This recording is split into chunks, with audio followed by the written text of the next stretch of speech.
Hello, traders. FX Pip Collector here. Today is Monday, November 18th, and I'm going to be analyzing the euro yen, starting on the monthly, working my way all the way down to the 1 hour time frame for the full top-down analysis.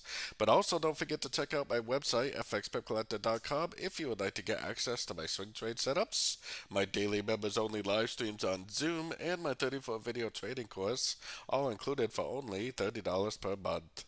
So anyways, on the yo yen, I still think this is very clearly going to end up being an ABC of 4 before it goes back up and makes a wave 5 to complete what I think is an extremely clear 1, 2, 3, 4, and 5 pattern on the monthly time frame.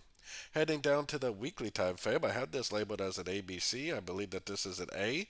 I think this is a B. We made a nice little turn down, so we possibly could be getting close to ending this way. B. We do not have a breaker structure yet, so we cannot rule out the possibility that it is still going to go up again. Going down to the daily time frame. So on the daily time frame, I got my Fibonacci retracement on this wave up right here, this last impulsive move. Because like I said, we can't rule out the possibility of this move down being a crutch into this move up, at least until we get this breaker structure.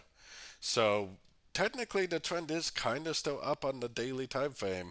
We have been making lower highs, so it does seem likely that it will go down and break structure, but we definitely cannot rule out the possibility that it keeps going up.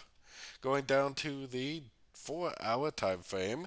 So this move up right here, I would be looking at as possibly being a crutch into this wave down. So if we do get some sort of a three-way pattern up to a Fibonacci retracement level with an engulfing move to the downside, I definitely would still primarily be looking for shorts unless it goes up and breaks structure to the upside.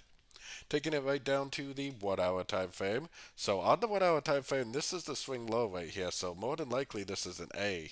If it goes down, makes a B, and then probably back up and makes a C, up to a Fibonacci retracement of this last push down right here. Then we get a nice engulfing move to the downside. I definitely would take that as a short, hopefully for the continuation of the higher time frame downtrend.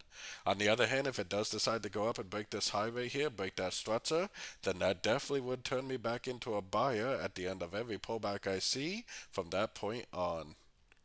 So don't forget to join my free Discord group, which is linked down here in the corner. And as always, thank you and happy trading.